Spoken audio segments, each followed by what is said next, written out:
कैसा देश है ये भारत देश के लिए, जिस देश के लिए हमने आज़ादी दी है, बलिदान दिया है, उस देश को हम आज हमारी आवाज़ नहीं उठा सकते। इस राज्य में हमारा पूर्व सैनिक आवाज़ नहीं उठा सकते। तो अभी हम क्या सोचें, हम तो और कहीं जाके देश में बसने वाले नहीं। दुख की तो बात क्या करें, अब हम किसके पास जाए? ये जो देश के लिए हम लड़े हैं, उस देश का आज़ादी के लिए हमारे पूर्वजों लड़े हैं, उस देश में पूर्व सैनिकों को, शहीद वीर नारियों को उसकी आवाज़ उठाने के लिए जगह नहीं मिल रही, उसकी आवाज़ दबाई जा रही। इसके बावजूद भी गुजरात गवर्नमेंट हमारे साथ ऐसा व्यवहार कर रही है, ये कितना सही है? आप खुद एक, मुझे तो नहीं लगता हम आज़ाद देश में हम है। मुझे तो ये लग रहा है कि जो इसे हिटलर से ये चल रही है, ये पुलिस वाले लगा करके ये क्या साबित करना चाह रही है? भाजपा सरकार 27 साल से गद्दी पे बैठी है, तो ये चाह रही है कि ये जाओ चंद्रो दिवाकरो यही रहेगा? नहीं रहेगा। ये प्रजातंत्र है, प्रजातंत्र में जाओ चंद्रो दिवाकरो किसी की भी सत्ता नहीं रहती है। हमारे हक जो हम पिछले 4 साल 5 साल से लगातार जा रहे हैं। पिछले कुछ दिन पहले आपने देखा था सचिवालय के सामने, वहाँ पर भी हमारे सीवेस्ट लेवल की मीटिंग के लिए बोला 26 तारीख को बुलाएंगे, 26 के बाद फिर 29 को दिया, फिर बोले मोदी साहब आ रहे हैं, तो हमने सोचा चलो ठीक है, पीएम साहब आ रहे हैं, अभी रुक जाते हैं एक हफ्ता, ठीक है ना। हम लोगों ने सब ये डिसाइड किया। उसके बाद भी हमने टाइम मांगा 5 तारीख को नहीं बुलाया। तो ऐसे करके हमें हर बार बुलाया जाता है, लेकिन हमारा मुद्दा का सोल्यूशन नहीं दिया जाता। इस बार हमारा मुद्दा जब तक सोल्यूशन नहीं होगा तब तक हम यहाँ से जाने वाले नहीं हैं। तो लास्ट टाइम पे हम सरकार को बदलने के लिए तैयार है। तमाम माजी सैनिक, वीर नारी बहनों, तमाम भाई और हमारे परिवार, हम बीजेपी को वोट नहीं देंगे, हम चैलेंज करते हैं। अनिल पटेल और आप देख रहे होंगे मैं कैसे खड़ा हूं, क्योंकि यहाँ पर सभी पूर्व सैनिक इकट्ठा हुए अपनी मांगों को लेकर। उनका कहना है कि सरकार बार बार उन्हें बुलाती है, लेकिन मात्र लॉलीपॉप देकर वापस भेज देती है। लेकिन आज वो मक्कन मन से आए। हमारे साथ गुजरात पूर्व सैनिक संघ के प्रमुख हैं जितेंद्र निमावत जी, उनसे बात करेंगे।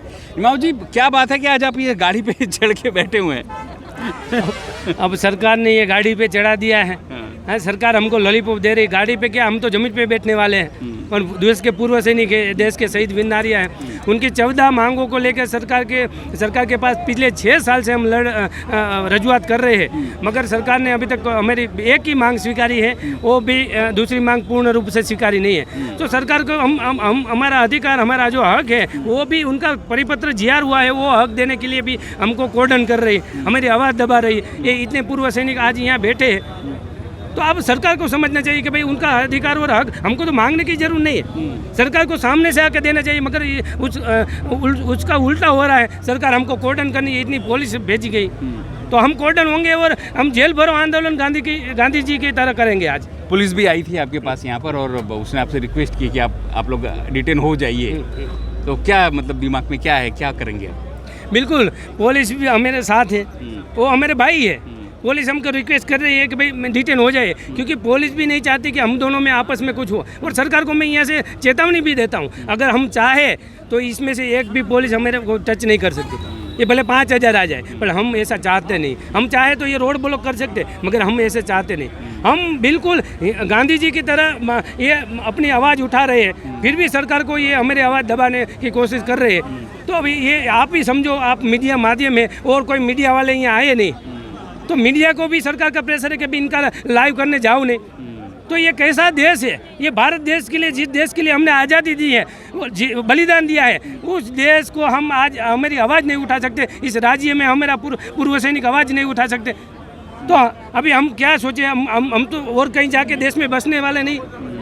दुख होता है आपको कि जिस देश के लिए इतना लड़े, आज अधिकारियों के लिए यहाँ बैठना पड़ रहा है आप लोगों को रास्ते पे? बिल्कुल बिल्कुल, दुख की तो बात क्या करें, अब हम किसके पास जाए? ये जो देश के लिए हम लड़े हैं, उस देश का आज़ादी के लिए हमारे पूर्वजों लड़े हैं, उस देश में पूर्व सैनिकों को, शहीद वीर नारियों को उसकी आवाज़ उठाने के लिए जगह नहीं मिल रही, उसकी आवाज़ दबाई जा रही। तो ये सब यहाँ बैठे सब दुखी है, मगर हम ये सरकार को चेतावनी देते हैं कि हम छोड़ेंगे नहीं। हमको कोर्डन करो, चाहे जो भी करना है, फिर से हम यही बात पे आएंगे और ये हक और अधिकार लेके रहेंगे। अब ठीक है, जिस तरह से और लोग भी हमारे साथ हैं सर, जिस तरह से आप लोगों को यहाँ बैठना पड़ रहा है, कैसी स्थिति लगती है आप लोगों को? ये स्थिति बहुत गंभीर अभी है। ये सरकार पता नहीं क्या सोच रही है। हम लोग सरजमीन हिंद के माजी सैनिक है, हम कोई मिलिटेंट या कोई हम गैंगस्टर नहीं है, हम कोई क्या बोलते हैं गुंडे मवाली नहीं है जो हमारे लिए ये एक सरकार कर रही है। ये हमारी जो 14 मांगे हैं वो मांग मनाने के लिए हम आए हैं। हम मांग रहे, हम कोई स्ट्राइक नहीं करे, कोई फाइट नहीं करे, इसके बावजूद भी गुजरात गवर्नमेंट हमारे साथ ऐसा व्यवहार कर रही है। ये कितना सही है? आप खुद एक, मुझे तो नहीं लगता कि हम आज़ाद देश में हम है। मुझे तो ये लग रहा है कि जो इसे हिटलर से ये चल रही है, ये पुलिस वाला लगा करके ये क्या साबित करना चाह रही है? भाजपा सरकार 27 साल से गद्दी पे बैठी है, तो ये चाह रही है कि ये जाओ चंद्रो दिवा करो, यही रहेगा? नहीं रहेगा। ये प्रजातंत्र है, प्रजातंत्र में जाओ चंद्रो दिवा करो किसी की भी सत्ता नहीं रहती है, वो नहीं रही है। विश्व इतिहास आप पढ़ लो, कहीं पर भी जिसने भी हिटलर शाही की है, जिसने भी प्रजा के ऊपर अत्याचार किया है, वो सरकार कभी भी स्थिर नहीं रह सकती है। हम तो प्रजा से ऊपर उठ करके माजी सैनिक है, हमने अपने सीनों पे दुश्मनों की गोलियां खाई है, हमारे कई भाई जवान शहीद हुए हैं। इस देश की आज़ादी को टकाए रखने के लिए हमने अपना बॉर्डर को सील करके रखा है, हमने अपनी जांबाजी, हमने अपनी शौर्य और सामर्थ्य से इस देश की आज़ादी को टिका के रखा है। उस सैनिकों को ये 14 मांग मनाने के लिए रोड पे आना पड़ रहा, हमारा ये मेडल रोड पे अभी घूम रहा। शर्म आनी चाहिए, सरकार को भी शर्म आनी चाहिए। और यहाँ का जो प्रजातंत्र में जो बैठे चौथा स्तंभ, वो मीडिया को भी आना चाहिए हमारी सहायता के लिए। आज मीडिया तंत्र अगर हमारे सहाय नहीं करेगा, चौथा स्तंभ सहायता नहीं करेगा, हमारी सहायता, हमारी आवाज़ सरकार तक कौन पहुँचाएगा? जय हिंद, जय भारत। खान साहब, इतने दिन से आप लोग सरकार को मनाने का प्रयत्न कर रहे थे, लेकिन सरकार मानी नहीं। दो बार आप लोगों को रास्ता पर उतरना पड़ता। लगता है कि देश का सैनिक जो देश की सेवा करता है उसे इस तरह से रास्ते पर उतरना पड़ता है, पुलिस के साथ संघर्ष में उतरना पड़ता है, डिटेन होना पड़ता है। कभी सोचा था कि देश की सेवा करेंगे तो पुलिस सबको डिटेन करके ले जाएगी? सबसे पहले तो मैं आपको सैल्यूट करूँगा, क्योंकि आप एक मीडिया है यहाँ पे। सुबह से हम 5 बजे से यहाँ पे, लेकिन एक ही आप मीडिया है जो आप यहाँ पहुँचे हुए, ठीक है ना? इसके अलावा बाकी मीडिया आने नहीं दे रही गवर्नमेंट, या दबाव में है, क्या है, जो भी XYZ, वो अपने नहीं कहेंगे, किसी को ब्लेम नहीं करेंगे, लेकिन हर मीडिया को आना चाहिए और ये आवाज़ तक, देश तक जानी चाहिए। और दूसरी बात, ये हमारे हक जो हम पिछले 4 साल 5 साल से लगातार जा रहे हैं। पिछले कुछ दिन पहले आपने देखा था सचिवालय के सामने, वहाँ पर भी हमारी सीवेस्ट लेवल की मीटिंग के लिए बोला था, बोला 26 तारीख को बुलाएंगे, 26 के बाद फिर 29 को दिया, फिर बोले मोदी साहब आ रहे हैं। तो हमने सोचा लो ठीक है, PM साहब आ रहे हैं, अभी रुक जाते हैं एक हफ्ता, ठीक है ना? हम लोगों ने सब ये डिसाइड किया। उसके बाद भी हमने टाइम मांगा 5 तारीख को, 5 तारीख को नहीं बुलाया।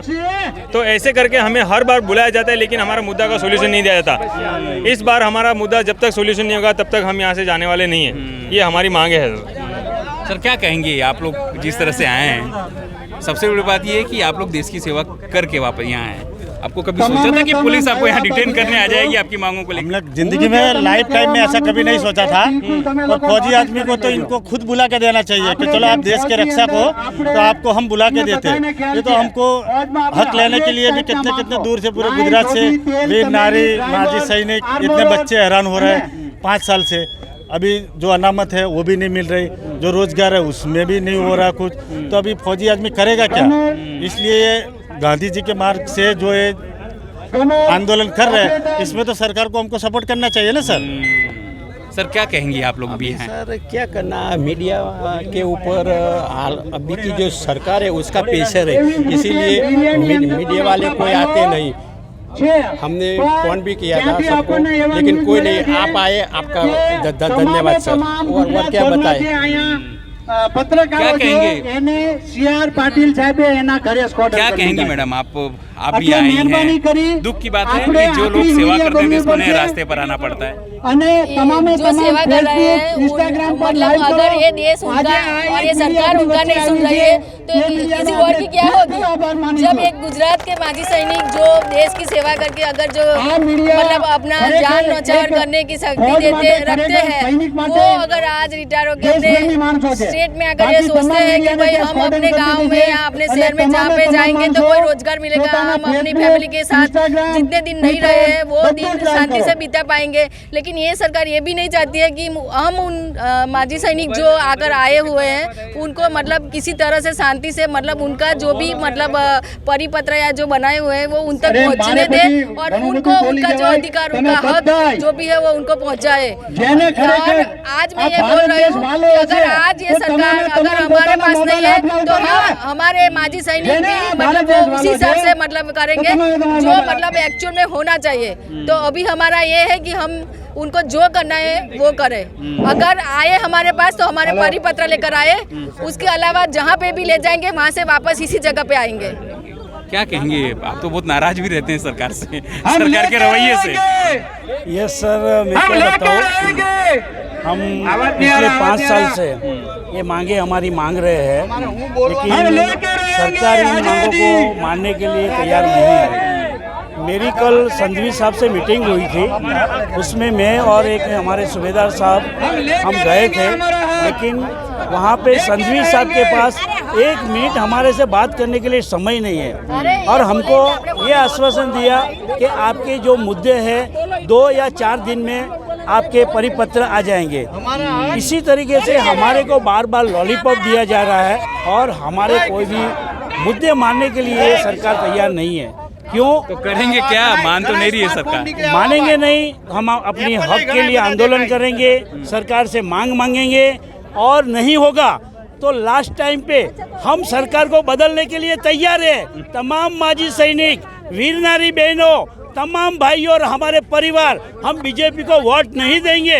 हम चैलेंज करते हैं, अगर हमारी नाराजगी बहुत है सरकार, नाराजगी बहुत है हमारे को सरकार से कि वीर नारी बहनों का क्या स्थिति है, क्या परेशानी है, वो उनको समझ में नहीं आ रहा है। जिस तरह से जो माजी सैनिक हैं यानी पूर्व सैनिक हैं, वो उनकी नाराजगी चरम पर है।